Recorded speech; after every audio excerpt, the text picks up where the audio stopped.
Hello, friends from Five Reasons. Welcome back to our Marlins report. Like every week, we're trying to do this and keep you guys updated with what's going on with the Marlins and around the league, around Major League Baseball. The winter meetings are already here. They're having their meetings. It's on Zoom this time. They're not actually meeting each other, but it's a different way of negotiating players and all that's going on in this season. With me today, as usual, is David Fernandez. David, how are you? Welcome back to our Marlins report.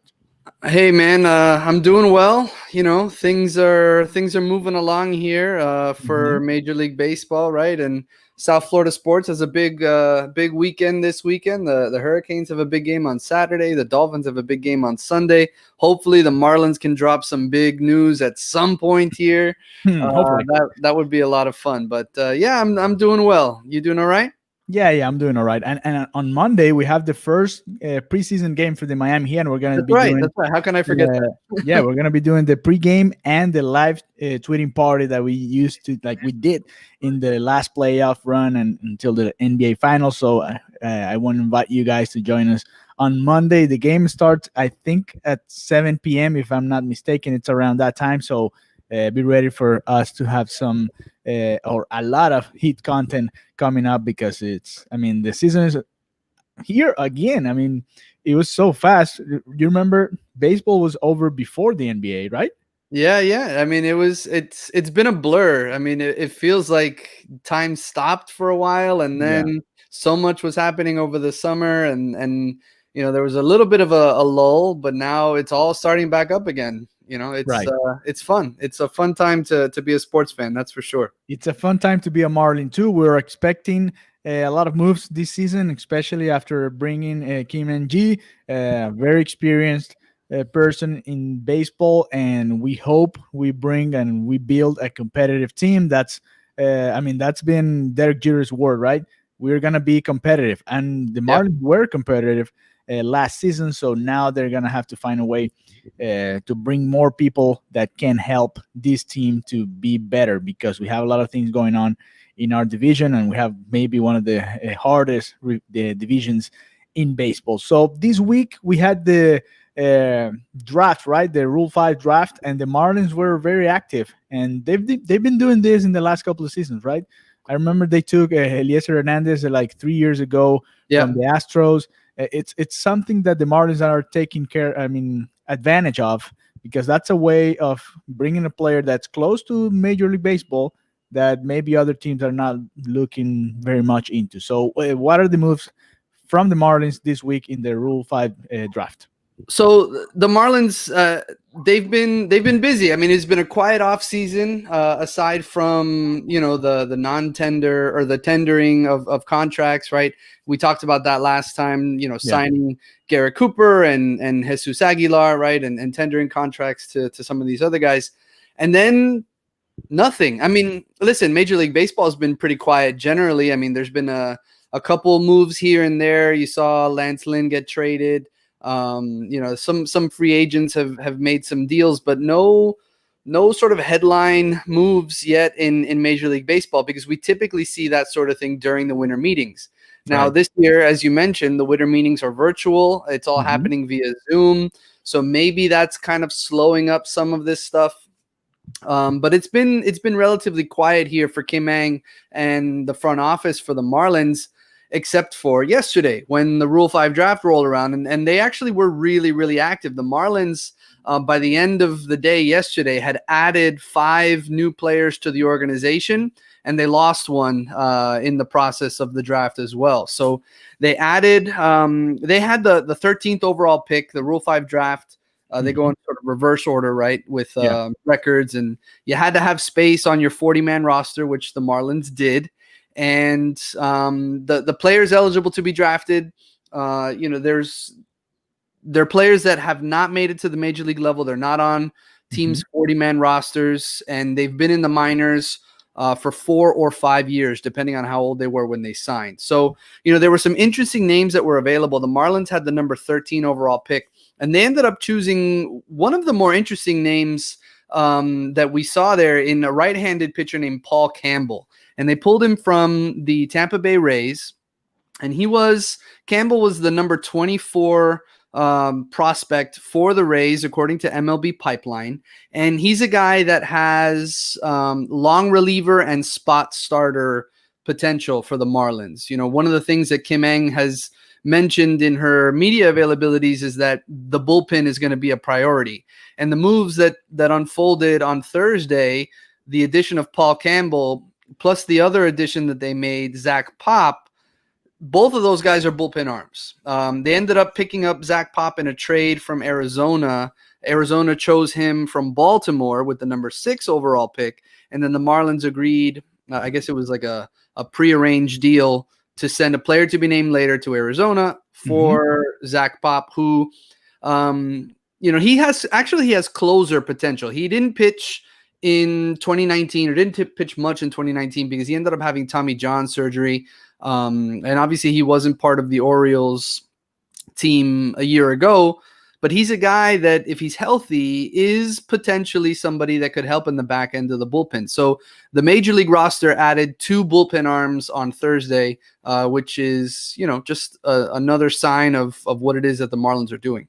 Yeah, and I mean, we talked about it. That's some the most important spots that we need to fill. Still more arms for the bullpen, and I know it's not Kinsler, it's not the guys that we had last season, Boxberger, but it's a little something, right? And we hope to see these guys in spring training, and hopefully they make it to the team, and the bullpen, which was very important last season, can help the team compete for this upcoming season, of course.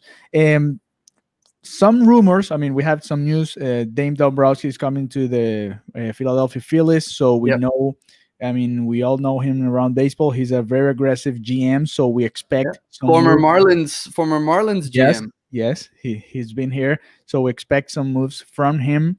Even though the Phillies looked like they were gonna sell everybody, but Bryce Harper, it doesn't seem the case now that they brought Dombrowski, unless he's accepting a different type of, I don't know, approach to the way he believes in baseball. So, but if we go by his experience, we know the Phillies are gonna be very aggressive, or we expect the Phillies to be very aggressive, even with Real Muto, because they need a catcher.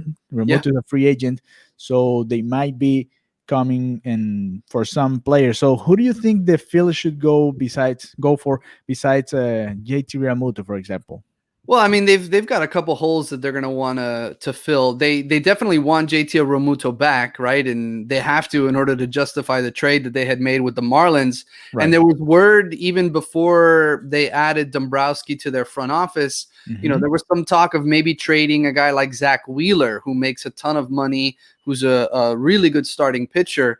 So things are up in the air in Philadelphia. I mean, Didi Gregorius was an important part of their team, so they have a potential hole in the middle of the infield as well. So, the Phillies, and then on top of all of that, they had all those bullpen issues, which largely hurt them throughout the season, something that the Marlins took advantage of during the season last year. So, they want Real Muto, right? That's the word.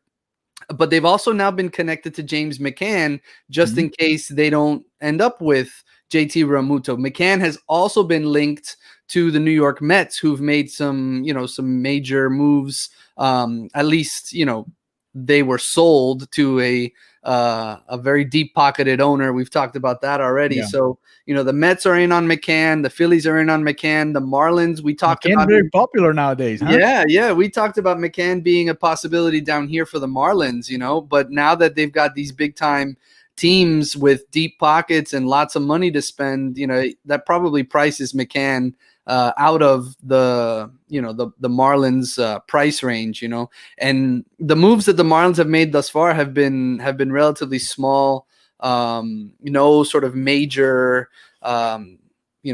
cash commitments of any kind. Adam Simbar, who they traded for prior to the Rule 5 draft, doesn't make a ton of money. The guys that they're adding in the Rule 5 draft, Campbell and Pop, they're not going to make very much money at all. They also picked up some guys in the minor league phase of the draft, and those guys will stay, probably in the minor leagues. But so it's interesting with the addition of Dombrowski to the Phillies front office. how does that change things for the Marlins? And what it sort of means right off the bat is, especially if they're in on McCann, the Marlins are going to have to move maybe a little bit lower on their list for catchers, unless the signal of like the Phillies maybe wanting McCann means Realmuto's on the table. Who knows? I mean, a lot of that stuff's up in the air. And now that the winter meetings are happening again, typically that's when it would happen. A lot of these deals would be made. Agents would be there. Obviously the general managers are there. The front office representatives are at these meetings. And this is the week where a lot of the signings would take place. But the Marlins typically have kind of waited beyond the Rule 5 draft, because they're normally very active in the Rule 5. They've waited to make those signings. It wasn't until January last year, well, this current calendar year, but the last baseball year, I guess, where they added Corey Dickerson. I think it wasn't until February where they added Brandon Kinsler. And there's talk of maybe Kinsler even coming back, at a lower price point. So a lot of that stuff is still very much up in the air. Yes, and our friend here, this is not a name, says, I think Kinsler will be back, just not as a closer. Yeah, I mean, he could be a good 7th or 8th inning guy and maybe give somebody else the chance to close some games. The Mets have been also, we expect them to make some moves. And you were talking about the catchers, and maybe we're forgetting about a guy named Yadier Molina, right? He might end up being a Marlin. Who knows? That would be crazy. That would be so weird to see Yadi Molina as a Marlin. And because you think Yadi Molina and you think Cardinals, right? Yeah.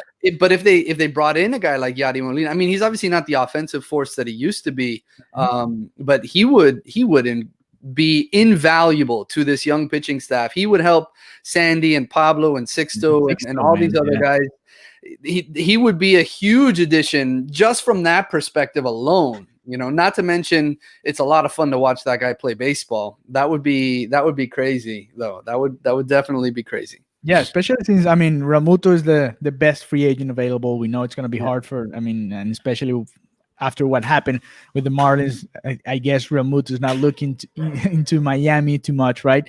And then you have McCann, and McCann is being linked to these teams that obviously are going to offer more money than maybe Miami does. So that brings you to the third or fourth option.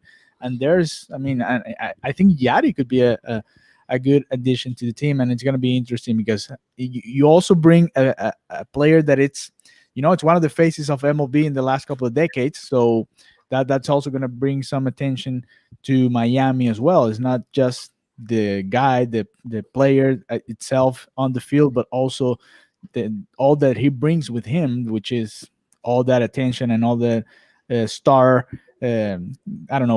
press and all that. He gets from everybody. So it's going to be interesting, and we're going to be monitoring, of course, what's going on with the Marlins. We expect some moves coming up, especially since we are in the winter meetings, like we were talking about. We expect the Marlins to make some moves. We're not. With this is not enough right now. We know we're still the worst team in the division, I guess. So, well, I don't know that I'd say the worst team in the division. We're not the Braves, that's for sure. But listen, one thing that we can't discount at this point, the way that it's kind of unfolding, if you think about what's happening with the money, and particularly, if you look at the reliever market, nobody is signing relievers for big dollars anymore, right? So you wonder. They realized paying a reliever too much was a waste of money. Yeah, absolutely. And there's that. And then the finances of not having fans in the stadiums is hurting some teams, right? So maybe they're less likely to dish out big deals, which makes you wonder, do these frontline free agents, the big time guys like Realmuto, would they rather maybe take a 1-year deal in hopes that they can it gets better for next year, right? That a year from now that the market becomes a little bit more robust from a money perspective. If that's the case, and Realmuto would be open to coming back to Miami, maybe we've got some Bud Rodriguez type vibes happening, right? Punch came in for 1 year. I like it. He helped lead them, helped lead the young crew that the Marlins had in 2003 and getting them to the World Series. And then obviously we lost them after that. Yeah. We lost the whole team after that. But maybe, it's not completely out of the realm of possibility, especially if the money isn't flowing as some of these guys maybe had hoped. Maybe Real Muto takes a 1-year deal down here and plays the market again, a year from now. That could potentially be really, really interesting to see if he Yeah, decides. for sure. And maybe it happens with the Phillies or with any other team. Maybe Remuto gets, you know what, give me 1 year, and then we'll reevaluate next year when hopefully this already happened. So okay, I think that's it for today. This was our Marlins report. Of course, a little short because there hasn't been a lot of moves. There haven't been a lot of moves in the last couple of weeks, but we expect more and more movement in the next couple of days with the winter meetings. And of course, I want to invite you guys to visit 5reasonsports.com. The guys are doing a great job there with articles almost on a daily basis on the different subjects: Marlins, Dolphins, Canes, Florida Panthers, Inter Miami, whatever sport you like. Here we have it on 5 Reasons. So thank you very Yeah, much. I published an article today, Marlins active during the Rule 5 draft. So you could read a little bit more about Paul Campbell and Zach Pop. You could read about the minor league guys that they picked up: Jake Fishman, Dylan Bison, Marcus Chiu, a couple other relievers, and an infielder. They lost Brett Greaves, who's kind of been around. Yeah, he's been out there a couple times. Yeah, a cup of coffee with the Marlins in 2018. And I write a little bit about the history of the Rule 5 draft. Remember, the Marlins got Dan Ugla in the Rule 5 draft. They landed Justin Bour in the Rule 5 draft. And believe it or not, the Marlins actually drafted Johan Santana in the Rule 5 draft in 2000. They picked him from right? the Astros, right? And they traded him to the Twins for a guy named Jared Camp, who didn't even make the opening day roster. And obviously we know what happened with Johan Santana. He went on to have 4 All-Star appearances. He won 2 AL Cy Youngs. Now, not to give the Marlins a hard time on that one. I mean, it's an unfortunate turn of events, right? But supposedly that deal was like a prearranged deal. So he was never going to stay here. But imagine if we would have had Johan Santana in the early 2000s. That 2003 team would have been, forget it. That would have been disgusting. Right. And the years after that would have been a lot better. Yeah. So, well, hopefully the Marlins keep making these moves and we bring some exciting players for next season. So we're going to be back next week for sure for another Marlins report. And make sure you follow us in our Twitter account. So you have David's there by DL Fernandez and my Alejandro VG32 on Twitter. You can follow us there. And of course, we're going to be giving you guys all the information about the Marlins. See you guys next week. All right. Have a good weekend.